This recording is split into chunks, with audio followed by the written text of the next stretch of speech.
Voilà, ça démarre du feu de Dieu. Bonjour à tous avec une grosse vague d'arrivée. Bonjour à toutes, bonjour à tous. On va démarrer d'ici quelques secondes. L'idée étant d'être sur un timing que l'on respecte, un timing court qui permet d'aller à l'essentiel, qui va peut-être un peu vite, mais le replay est là pour revenir pour ceux qui sont intéressés un peu en arrière, faire des copies d'écran, bien comprendre, suivre l'exercice sur un écran à gauche et à droite avec son propre cas perso. Bonjour à Philippe Lemerlet, bonjour à Laurence Le Béguec, bonjour à Pano, les fidèles qui sont là. Bonjour Elisabeth, bonjour à tout le monde.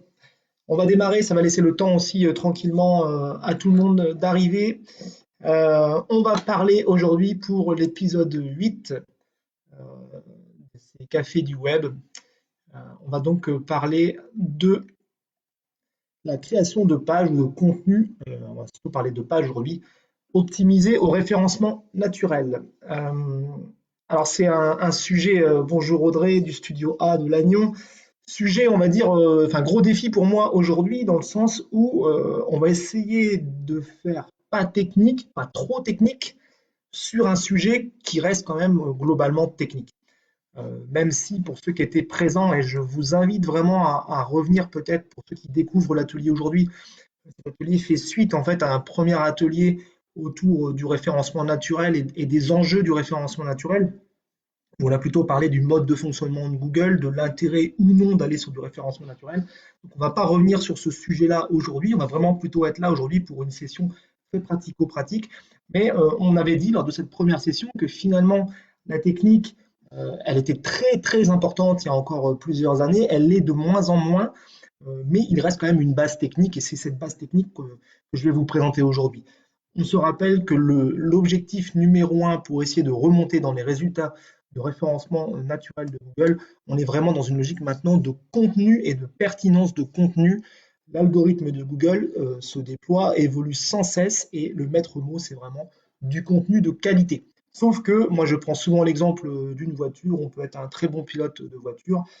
Si vous prenez le départ de la course avec une voiture qui ne dispose pas de tous les réglages et des réglages optimisés par rapport aux autres voitures qui sont sur la grille de départ, vous aurez un bon pilote, vous aurez quand même beaucoup de difficultés finalement à gagner cette course, voire même de bien y figurer. Un petit mot, la démonstration qui va vous être effectuée, elle va être effectuée sur du WordPress. Alors pour certains, WordPress, ça leur parle, c'est un outil de gestion de contenu, ce qu'on appelle un CMS, Content Management System. C'est un outil de gestion de contenu qui est ce qu'on appelle en open source. Open source, ça veut dire libre d'accès. La version, vous la téléchargez gratuitement. C'est une version qui évolue et qui est mise à jour régulièrement par une communauté qui fait évoluer le WordPress. Je l'ai fait par souci de facilité, mais peut-être que vous, derrière votre écran, ou votre entreprise, vous ne disposez pas d'un WordPress, ben, pourquoi pas. Peut-être que vous développez sous un autre CMS, peut-être que vous développez sous un CMS qui appartient en fait à l'agence. Bon, l'idée, c'est que, évidemment, je ne peux pas faire un atelier qui va vraiment venir coller à votre environnement particulier. Le thème que vous allez voir, le template qui est mis dans le WordPress, c'est un template qui s'appelle Divi, pour ceux qui le mot template n'est pas familier. Pour faire court, quand vous téléchargez votre WordPress, tous les WordPress se ressemblent et le template qu'on va venir intégrer dans le WordPress lui permet d'avoir, on va dire, une certaine configuration, un certain style, un certain thème. Donc c'est du Divi, peut-être que certains connaissent aussi, on verra bien. Et je vous préviens dans un premier temps, en introduction toujours, je suis parti sur le cas d'une entreprise qui s'appelle l'entreprise Vitel, qui fabrique des menuiseries PVC. Mais par contre, j'ai pris l'exemple, vous allez voir très rapidement, d'un produit que Vitel ne fabrique pas ni n'installe pas, histoire de ne pas venir parler de sa stratégie globale, dans laquelle j'ai évidemment de la confidentialité à respecter.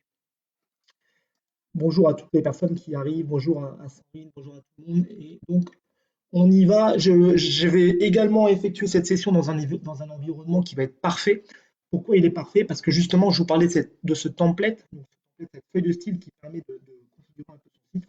J'ai la main, moi, sur tous les éléments de mon template, mais je reviendrai un peu là-dessus tout à l'heure. C'est souvent le cas dans les entreprises où finalement vous avez un template entre les mains qui ne vous permet pas de faire exactement ce que je vais pouvoir vous montrer. Un rappel du café web 1. on ne revient pas là-dessus. Par contre, sachez que voilà, on est dans l'optique, on a trouvé ces 10 expressions où globalement, on va solliciter son agence. Mais maintenant, ça y est, ce travail de détection, il est fait et on est arrivé à ce tableau qui nous dit que clairement, ça y est, je dois maintenant mettre en place du contenu. J'ai trouvé une expression.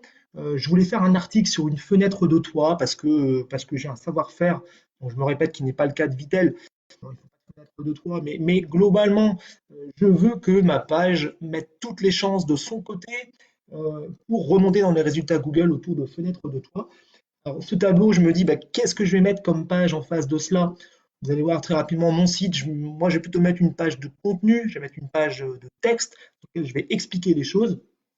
Le SERP de Google, je ne reviens pas dessus, pareil, rappel du café web numéro 1, le SERP, Search Engine Result Page, c'est-à-dire quels sont les différents types de résultats que Google apprécie. C'est-à-dire que quand je tape fenêtre de toit fixe dans le moteur de recherche, Google apprécie énormément les résultats liés à l'image et les résultats liés, on va dire, aux site links, donc les liens, on va dire, naturels, le travail vraiment de qualité des pages. Le reviews, on ne va pas en parler aujourd'hui, évidemment, c'est du référencement.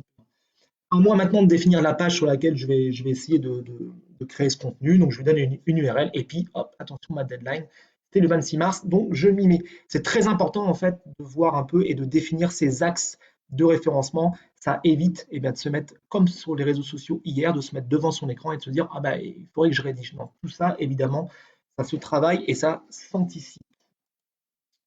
Donc c'est parti, on a tous les éléments, on sait qu'on souhaite que sa page remonte autour de l'expression fenêtre de toit et maintenant il faut y aller, c'est parti au boulot. Je me connecte donc à l'interface qui va me permettre de générer ce contenu. Pour ceux qui connaissent, on est sur une interface donc WordPress, je me connecte à mon WordPress. Pendant que ça charge, je me répète, si vous n'êtes pas sur WordPress, pas de panique, les principes sont les mêmes. Pour ceux qui sont sur WordPress, super, on va pouvoir être encore plus pertinent par rapport à votre problématique. J'ai mâché le travail évidemment pour vous épargner tout ce travail finalement de création de page. Et au final, c'est une page essai que j'avais créée sur un serveur de développement. Évidemment, cette page-là, vous ne la retrouverez pas dans les moteurs de recherche. Ma page est en train de se charger. Et pendant ce petit temps de chargement, je vais vous expliquer en fait exactement ce que je vais faire. Donc j'ai travaillé aussi en amont, évidemment, je n'arrive pas les mains dans les poches. Voici un peu ce que j'ai à faire. Je répète, j'ai trouvé mon expression cible qui est fenêtre de toit fixe. Pourquoi? Parce que j'ai vu qu'il y avait des réelles opportunités en termes de référencement naturel. La fenêtre de toit, c'est trop compliqué, il y a trop de monde, ça va être quasi impossible de remonter dans les résultats de recherche. Par contre, on s'aperçoit que la fenêtre fixe, avec le mot-clé fixe en plus, il reste quelques opportunités. Une première question que souvent on me pose, c'est de se dire finalement, en termes de contenu, en termes de mots, est-ce qu'il y a un nombre de mots minimum à respecter pour que les pages remontent dans Google? Il y a plein d'articles autour de ça, qui certains vous disent c'est pas moins de 500, 1000, 1500, peu importe. Il y a pas forcément il y a pas forcément de règles par rapport à ça. Euh, une chose est sûre, c'est-à-dire que moins de 300 mots, ça va être compliqué. Moi, je regarde, là, j'ai travaillé un texte qui fait à peu près 400 mots, donc je suis vraiment dans la fourchette basse, mais c'est pas parce que vous avez 1000 mots que forcément c'est un indice forcément de réussite, un indicateur de réussite. Je retourne sur ma page. Globalement, voilà à quoi ressemble ma page. Quand on parlait d'un template, c'est exactement ça. Je vais avoir une ligne, une zone de texte qui va être celle-ci. Je vais pouvoir mettre une image ici. Je vais pouvoir mettre un texte à côté de cette image. Une nouvelle fois, un texte ici. J'aurai une zone ici sur laquelle je pourrais mettre 3 images, 3 photos. Rappelez-vous tout à l'heure que dans le SERP de Google, Google me disait attention, autour de fenêtres de toit fixe, j'apprécie énormément les formats d'image, donc on va travailler un peu l'image. Ici, on aura un texte avec ici un bouton d'action qui va contacter l'agence, un survol, un clic dessus, et je rentre en contact avec l'agence. Et puis là, vous allez voir que je vais mettre en place un petit contenu un peu plus informatif, histoire de pouvoir créer du contenu, parce que la difficulté dans cet exercice, pardon, c'est à la fois de plaire à Google, mais l'idée c'est qu'il ne faut surtout pas ne plaire qu'à Google. Rappelez-vous bien, pardon, que vous avez en face de vous des gens qui vont venir consulter votre site et que ces gens sont à la recherche d'infos et des choses lisibles, intéressantes. Ça, c'est ma tête pour ceux qui ne connaissent pas. Ça sera un petit témoignage qui nous permettra de faire un peu plus de contenu. Donc c'est parti, on voit que globalement j'ai des zones à remplir. Évidemment, j'ai travaillé un peu le texte. Chose hyper importante dans le référencement, partez du principe que Google, quand il arrive sur ce type de page, il sait qu'ici on a une zone de texte, il sait ici qu'on a une zone image, mais globalement il sait pas grand-chose sur ce que vous dites. Donc, on va lui donner des indications pour qu'il se repère plus facilement. Je m'explique, quand le moteur de recherche, l'algorithme, pardon, le robot pardon, de Google arrive sur votre site, il faut lui faire gagner un maximum de temps. Il faut qu'il arrive ce qu'on appelle à indexer votre page en un temps limité. Pourquoi? Parce que quand vous monopolisez le robot de Google sur votre page, vous êtes en train de monopoliser tout simplement une partie de son serveur et ça coûte cher pour Google de faire tourner des machines. Donc, plus les informations vont être hiérarchisées, plus les choses vont être bien rangées, plus vous allez parler globalement le même langage que Google, mieux ce sera pour vous. Cette zone de texte, dans cette optique-là, rappelez-vous, euh, en haut de page, une zone assez intéressante qui visuellement va être plutôt intéressante aussi pour l'internaute. On va y mettre ce qu'on appelle une balise H1. La balise H1, si on considère que Google, on va dire, elle est aveugle, on va lui mettre en fait dans la balise H1 l'information prioritaire de la page, celle qu'il ne doit retenir s'il ne doit en retenir qu'une. Donc rappelez-vous, on est parti sur une logique que notre page remonte autour de fenêtres de toit fixe. Donc j'ai tout intérêt ici à indiquer à Google que ici je vais lui mettre fenêtre de toit fixe et donc je vais sélectionner en fait mon texte et je vais lui mettre en paragraphe ici headings 1. Je peux lui rajouter un caractère gras si je veux, je valide. Alors vous n'avez peut-être pas évidemment ce genre de solution sur votre outil de gestion, mais si vous n'avez pas le heading 1 ou si vous n'avez pas ce module-là, il y a fort à parier que dans votre éditeur de texte, comme je viens de faire ici, il y a fort à parier que ce soit aussi peut-être titre 1 par exemple. Quand vous voyez du titre 1, et ben c'est ce qui va en fait transformer automatiquement le texte que vous avez sélectionné en balise headings. Donc voilà, notre balise H1, elle est là et globalement, elle est correcte. Ici, on va avoir une autre zone de texte. Donc là, je vois qu'il y a Julien Huguet qui était là, je ne sais pas s'il est toujours là, mais mettez-vous dans la peau aussi éventuellement d'un journaliste où ce H1 va être l'information la plus importante de votre page. On va dire un peu le titre comme si vous étiez journaliste. Euh, Accident de voiture sur la RN12, c'est le gros titre, ça va être la H1. Et on aura sous ce gros titre, ce jeudi, virgule, un accident de la circulation. Voilà. Faut en fait adopter la même logique dans de la rédaction web. Donc, je retourne en fait sur mon texte. Et là, j'avais défini en fait une H2 dans lequel je vais aussi m'amuser à répéter le terme pardon, que j'avais sélectionné, à savoir fenêtre de toit fixe. Il faut que je retrouve en fait ce terme-là dans mon contenu texte. Même chose, je colle en fait ce texte-là, je le resélectionne, je lui mets un titre 2, headings 2, et voilà, visuellement, j'ai mon H1 qui est là, j'ai ma H2 qui est ici. Je peux lui rajouter, si je veux, encore du gras, histoire de lui donner un petit style. Donc, je vous répète que mon axe de référencement, c'est fenêtre de toit fixe. Je valide. OK. Je retourne en fait encore sur mon Word, j'ai préparé mon texte. L'idée, c'est que là, on a travaillé, on va dire, un petit peu de manière vraiment dédiée à du référencement naturel, plaire un maximum à Google, mais l'idée, c'est que maintenant, on va aussi enchaîner du contenu texte euh, beaucoup plus adapté et beaucoup plus, on va dire, à destination en fait de l'internaute. Je vois là, je ne vais pas du tout mettre de H1 ou de H2 dans ce texte-là. Par contre, ce qui est intéressant, c'est que je vais repérer en fait une nouvelle fois fenêtre de toit fixe dans mon texte. Je lui ai appliqué un caractère gras. Pourquoi je lui applique un caractère gras? Parce que Google en fait est capable, on ne va pas rentrer dans le code, mais si je passe dans le code, il va être capable de voir que vous avez mis en gras ce mot-clé fenêtre de toit fixe et il va se dire finalement là il y a une répétition un petit peu. Tout l'art en fait là il est de répéter suffisamment ce terme-là, cette expression-là. Pareil, il n'y a pas de règle, hein, c'est pas parce que vous le répétez 150 fois que ça va forcément marcher. À vous de trouver justement l'équilibre entre ce qui reste lisible et intelligible en fait par votre internaute. On a vu tout à l'heure, la photo était très importante en matière de référencement naturel. Et bien là, je vais me dire, allez, je vais mettre une photo, qui va venir illustrer mes propos. Alors pareil, mon éditeur moi, me propose assez facilement d'aller rajouter une photo. Je vais aller la chercher. Donc là, je l'ai évidemment déjà téléchargée pour vous faire gagner un peu de temps. Et je me dis que finalement, c'est cette photo que je vais mettre. Et là, pour ceux qui font du WordPress, on est clairement dans l'univers WordPress. Avant de valider, chose importante, je vous disais tout à l'heure que Google partait du principe que Google ne comprend pas finalement pas grand-chose sur votre page. On a vu tout à l'heure la balise H1, la balise H2, ce sont des indications qui lui sont données pour comprendre un petit peu de quoi parle cette page. Pour les images, c'est la même chose. C'est que Google, là, quand je vais mettre l'image 2.jpg, ce point JPEG, l'algorithme de Google le détecte et il sait finalement qu'il y a une photo qui s'appelle image2.jpg qui fait 300 pixels par 217 pixels et qui fait 23 kilos qui est présente sur cette page-là. Mais pour l'instant, à part savoir qu'il y a un fichier image et donc une image cette photo, il ne sait pas de quoi parle cette image. Il ne sait pas ce qu'elle évoque. C'est hyper important quand vous insérez une image sur votre page de bien penser en fait à renseigner tout ce qu'on appelle le balisage de la page. Donc dans le WordPress, ça se traduit comme ça. Dans les autres éditeurs de gestion de contenu, c'est un autre fonctionnement, mais globalement, c'est à peu près pareil. Donc là, je vais insérer cette image-là, mais avant de l'insérer, vous voyez, actuellement, le texte alternatif est vide. Et donc, je vais mettre un texte alternatif. Ce texte alternatif, ça sera ma balise Alt. Et rappelez-vous que je suis en train de rédiger un contenu pour que Google le détecte autour de fenêtres de toit fixe.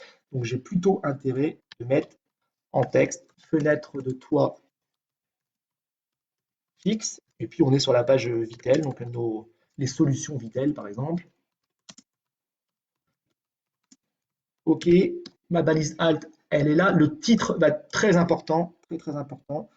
Euh, votre projet de fenêtre de toit fixe.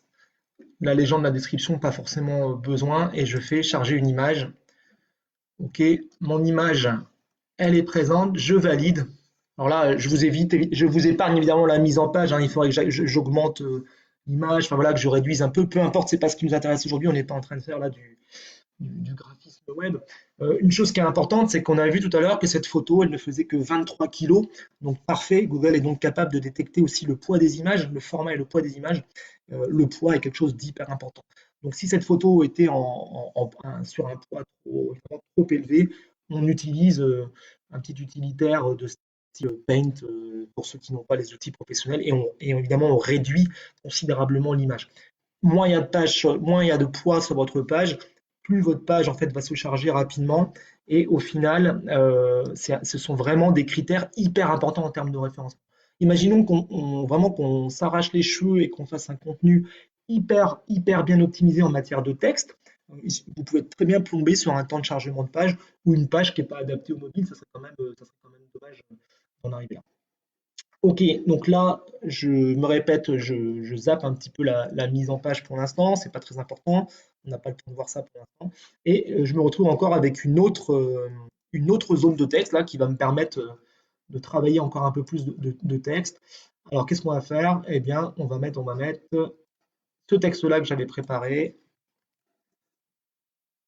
On retourne sur la page et on va mettre un autre texte. Alors autant la H1 que j'ai évoqué tout à l'heure, la H1 doit être en fait une balise unique. On a une seule H1 par page. Autant on peut mettre plusieurs H2. Donc là, j'ai mis en fait ce texte-là en H2. Je valide. Et c'est pas très grave en fait si vous avez plusieurs H2, c'est toléré. En fait, la H2 est vraiment tolérée. Enfin, le multiple H2 est toléré en fait par Google. Donc là, je viens de mettre un texte. Vous souhaitez installer une fenêtre de toit fixe. Les réalisations Vitel. On a dit que les réalisations et les images étaient très importantes. Et bien, on va refaire ce travail-là. Où là, j'ai un bloc de 3 images qui va me permettre finalement d'aller mettre 3 nouvelles photos. Et c'est là où ça devient intéressant de travailler l'image également. Je les avais préparées. Voilà, j'ai une photo ici. J'ai pas de balise. Hop, je remets une balise. On va mettre visuel d'une fenêtre de toit. Hop là, avec une belle faute. Alors les accents, importants, pas importants. Mettez-les pour que l'internaute ne soit pas déboussolé, il n'y a pas forcément d'importance dans les accents. Là, le titre, vous avez vu que le titre, il était pré-enregistré parce que c'était le nom de mon fichier qui ne voulait vraiment rien dire. Donc, on va mettre visuel ou de fenêtre 3 fixe. Je la charge. Voilà, ma photo, elle est là. Et donc, je vais pouvoir la rajouter mes autres photos. Je pense que vous avez compris maintenant la manipulation, c'est-à-dire qu'on ne met pas une photo sans balise alt. Alors là, je vous épargne pour aller peut-être un peu plus vite dans dans le tuto, mais là, globalement, pareil, mon texte alternatif, ma balise alt et mon titre ne sont pas présents. Il ne faudrait pas que je laisse en fait ces images-là sans balise alt. Et là, donc, je me retrouve avec trois photos qui vont venir illustrer. Hop, je ne sais plus laquelle j'ai mis. Peu importe, c'est ça. Ok, une zone de texte ici avec un bouton d'action. J'avais préparé mon texte et ça va me permettre aussi de vous montrer quelque chose. Donc là, un texte intermédiaire avec une incitation à l'action. Le meilleur référencement, en fait, aussi celui qui convertit. Ça, c'est hyper important de se dire, bon, mais le référencement naturel, pourquoi fanfaronner de dire qu'on est troisième position dans le moteur de recherche, c'est bien, mais si finalement ce trafic que vous allez réussir à gratter ne convertit pas, c'est-à-dire qu'on vous envoie pas forcément une demande de devis ou le téléphone ne sonne pas forcément, bon, mais l'enjeu, l'objectif en tout cas n'est pas atteint. Donc surtout, pensez réellement à toujours avoir un objectif et donc bah, l'objectif, il va, vous allez voir, très facilement se matérialiser par ce qu'on appelle un bouton d'action, un call to action, je vais vous en parler un petit peu plus. Là, pareil, donc je viens de rajouter un texte qui est un texte intermédiaire. Besoin d'un pro pour poser votre fenêtre de toit fixe. Pareil, je vais lui remettre un caractère gras dessus. Je ne mets pas de balise H2 ou H3, on le laisse comme ça. Là, on s'aperçoit quand même en mise en page, c'est quand même pas super. Euh, je vais aller lui mettre un texte un peu plus gros quand même. Ok. Voilà, il faudrait pareil que je revoie la mise en page avec l'espacement entre les caractères, mais c'est pas ça l'idée. Et vous voyez, le bouton d'action, il est là en un clic. Là, on est sur une logique de contacter l'agence. Soit vous faites appel à un formulaire derrière qui permet de rentrer en contact, soit vous faites directement à ce qu'on appelle un click to call, c'est-à-dire on appuie, on clique sur ce bouton avec un téléphone et on appelle l'agence. Si je fais le bilan un petit peu de ce que j'ai fait pour l'instant, ma H1, elle est là, j'ai une première image avec une balise alt bien faite, je me retrouve avec une H2 ici, du texte, ici une petite phrase d'intro qui permet finalement d'avoir une galerie photo avec des balises alt bien remplies, ici un texte intermédiaire qui incite à l'action, et puis là, toujours dans cette idée d'essayer de voir un peu dans quel schéma je peux me positionner aussi par rapport à mes clients. Dans ce cas précis, peut-être que les gens qui vont avoir tapé fenêtre de toit fixe dans le moteur de recherche, peut-être sont déjà finalement très au fait de ce qu'ils recherchent, ils ont déjà travaillé un petit peu leur projet, ils sont allés comparer, ou peut-être que non, c'est ce que Google appelle le SMOT. Le SMOT, c'est ZMOT. Et le SMOT, ça veut dire en fait Z0, M moment of, O le off et truth. Donc zero moment of truth. Ça veut dire c'est ce tout début là, au moment où on est sur le moteur de recherche et qu'on cherche un maximum d'informations pour en fait avoir déjà un premier niveau de connaissance d'un sujet. Bah, peut-être que finalement il y a des gens qui se posent des questions déjà autour de la fenêtre de toit. Euh, Quels sont peut-être les pièges à éviter, pardon? Est-ce que c'est compliqué d'entretien? Comment je fais pour choisir ma fenêtre? Donc moi, je vous invite, et c'est là où ça devient encore une nouvelle fois intéressant, de se dire bah, finalement, est-ce que je ne peux pas me déconnecter d'une logique purement commerciale? J'ai quelque chose à vous vendre, ça va se faire comme ça, forcément vous allez m'appeler tout de suite et ça va fonctionner. C'est très bien que ça marche rarement comme ça, hein, des gens qui vous trouvent dans Google, qui arrivent sur votre site et qui finalement cliquent tout de suite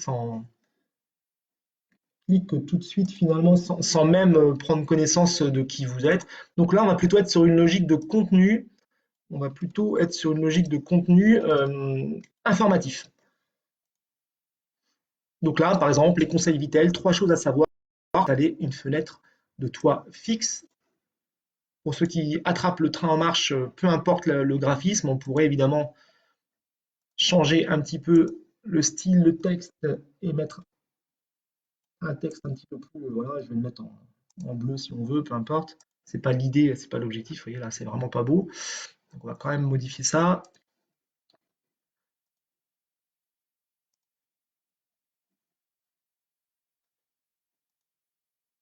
J'évite ça, c'est pas grave, on perd pas de temps là-dessus, sinon on va prendre là évidemment, il faut que je joue l'espacement entre les caractères, c'est pas forcément très important.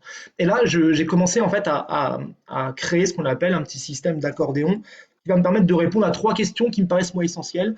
C'est important, on donne des conseils, notamment on donne des conseils en termes de prise de mesure. Voilà, est-ce que c'est important de savoir bien prendre les mesures au moment où on veut se lancer là-dessus? Eh bien oui, c'est important et ça va surtout être une petite technique en fait pour venir glisser du contenu sans que ça vienne forcément alourdir la vision de la page. Donc là, c'est ce qu'on appelle un petit accordéon.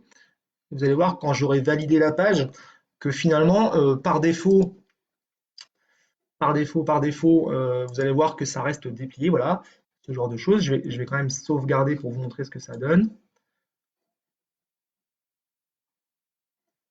Ok, petit temps de latence.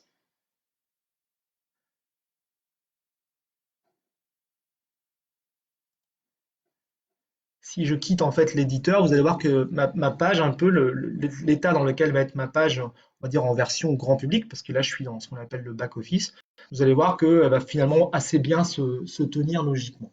Donc ce système d'accordéon, bah, moi j'ai parlé de prise de mesure, j'ai parlé d'entretien euh, et tout ce genre de choses. Vous voyez, le système d'accordéon finalement, voilà, j'ai la prise de mesure qui est là, et quand je cliquerai en fait sur le choix de la fenêtre, vous voyez, la petite animation qui se fait, finalement, j'ai du contenu qui arrive en dessous et qui vient replier. C'est pour ça qu'on parle d'accordéon sur du Divi, mais dans d'autres aussi systèmes.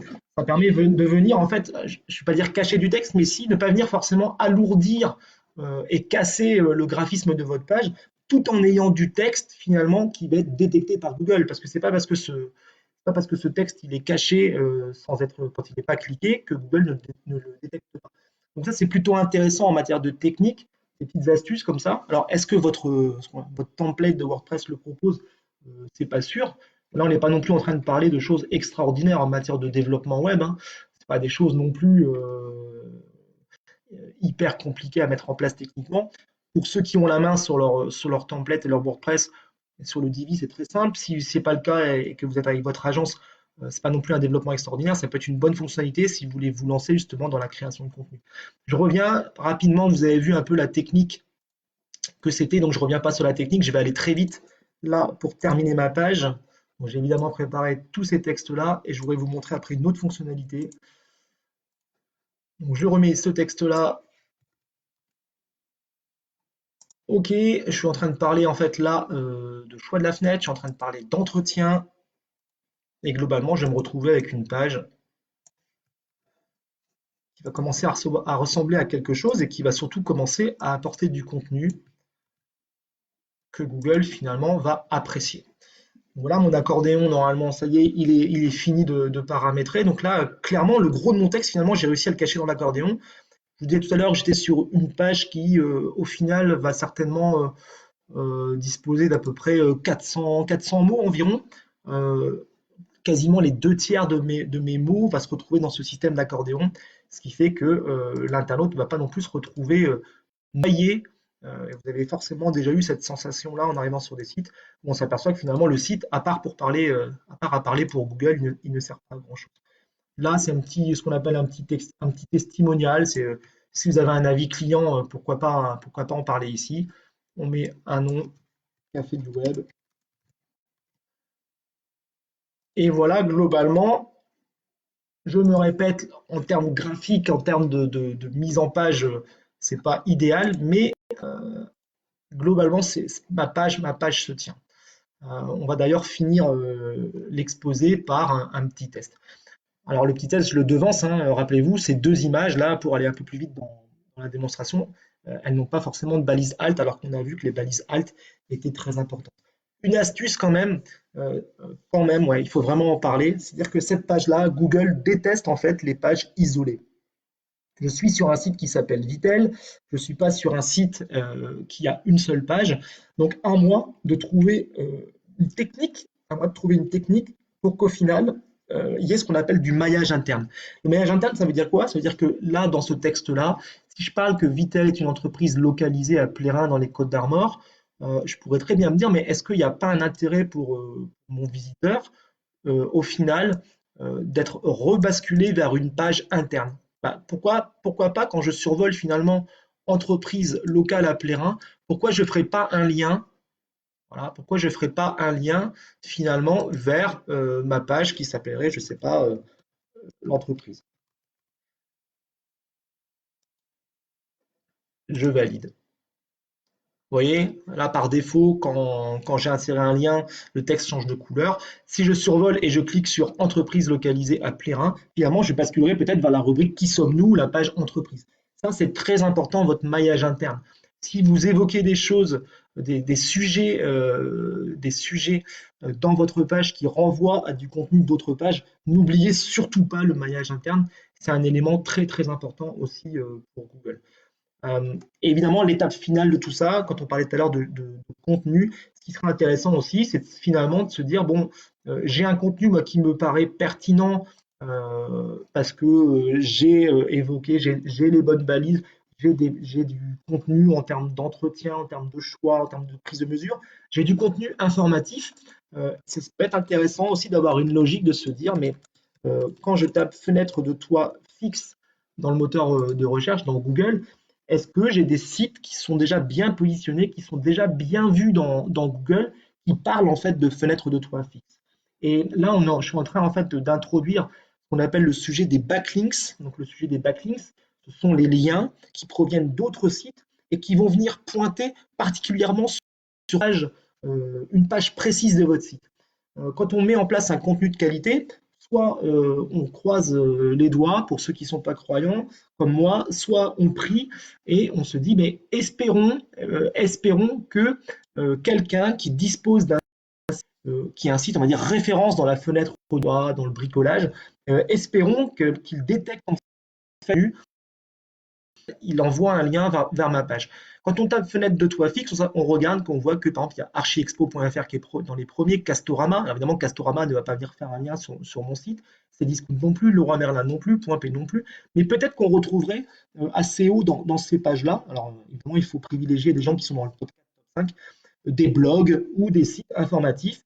Là, l'intérêt, c'est d'aller sur ces sites-là, de contacter en fait la personne en charge de ce site-là et de dire voilà, j'ai un contenu qui peut-être peut vous intéresser. Est-ce que vous pouvez faire un lien de qualité? Donc, un lien de qualité, c'est un lien qui va pointer vers une page en particulier. Enfin, il y a une petite technique que je vous épargne. Et l'idée, c'est qu'on récupère des backlinks vers cette page-là. Pourquoi? Parce que Google va détecter en fait ce lien, il va être capable d'analyser l'origine de ce lien-là. Si la page qui envoie un lien est une page qui est vraiment bien scorée dans Google, c'est vraiment du plus. Google va dire là, il y a un site qui envoie vers du contenu. Il considère donc que ce contenu est de qualité. Ça coûte combien un lien? Ben, quand on faisait du blog au tout début, c'était souvent des passionnés qui faisaient ça comme ça de manière désintéressée.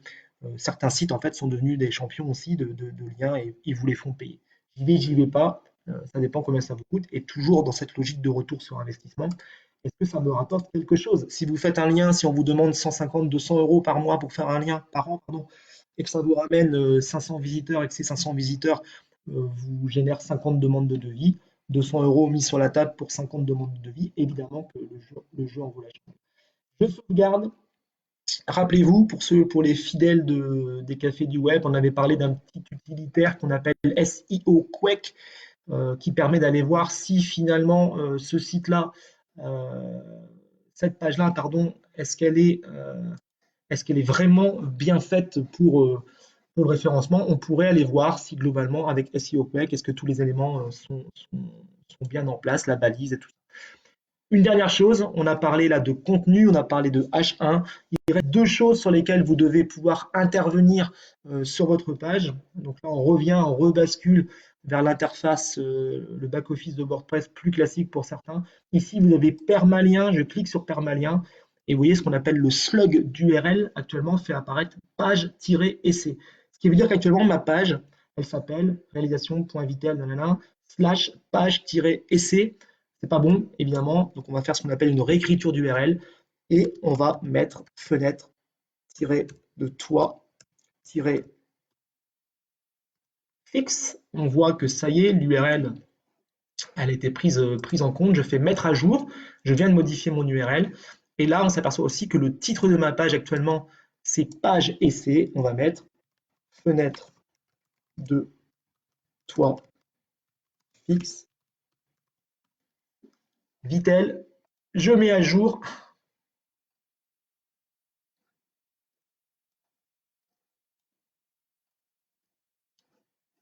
Ok, c'est à jour.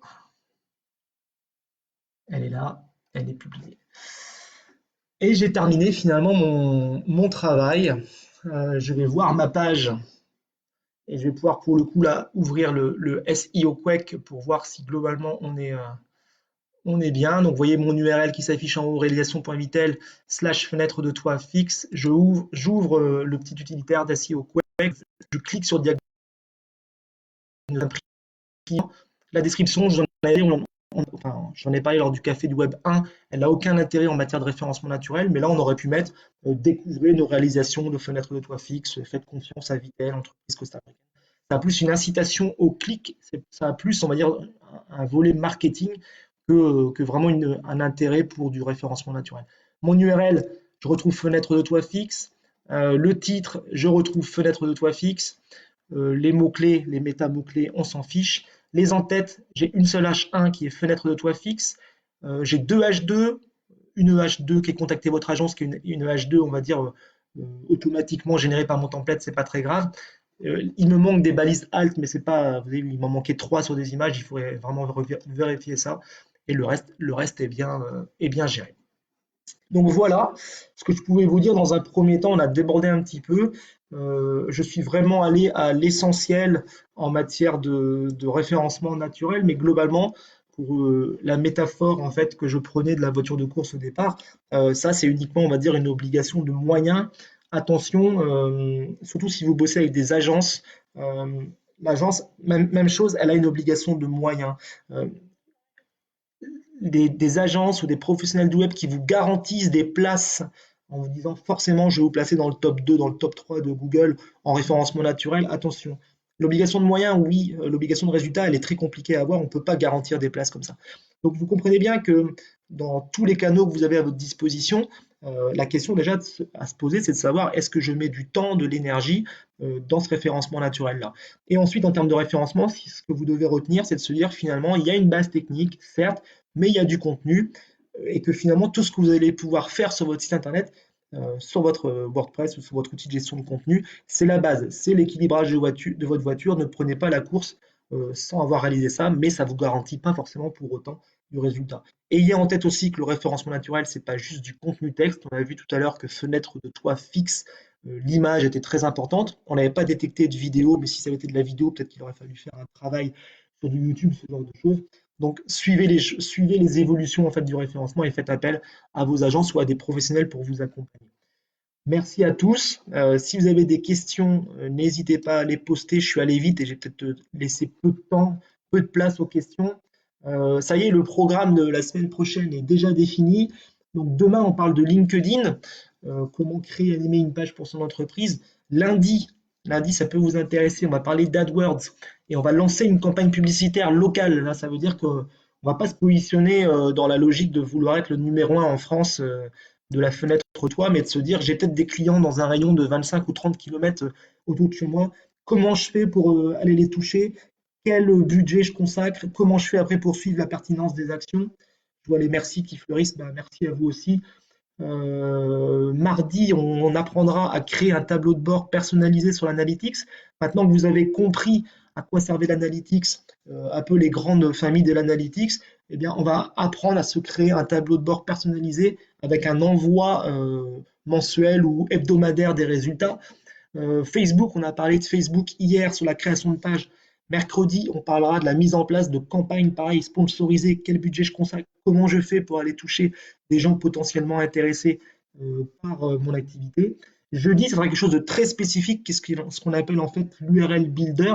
Ça veut dire que ça vous permet d'aller tracer, par exemple, si vous faites de l'emailing ou si vous avez une signature de mail, comment on fait pour savoir si la personne elle a vraiment cliqué sur votre mail pour atteindre l'objectif. Il y a des choses hyper intéressantes, gratuites avec l'URL Builder. Et on finira la semaine prochaine par les avis clients, comment on les détecte, comment on y répond et comment on essaie de surfer sur sa notoriété. Un rappel pour ceux qui veulent aller un peu plus loin, n'hésitez pas à me contacter. Je suis ravi de vous voir de plus en plus présent sur la page. On a encore cassé le record hier. C'était vraiment top. Un prochain défi, dépasser les 2000 personnes par session. Et n'oubliez pas de revenir potentiellement sur la page Café du Web pour retrouver les 7 sessions précédentes. Voilà, merci. Prenez soin de vous. À bientôt. Et on se dit à demain, 14 h pour LinkedIn. À bientôt.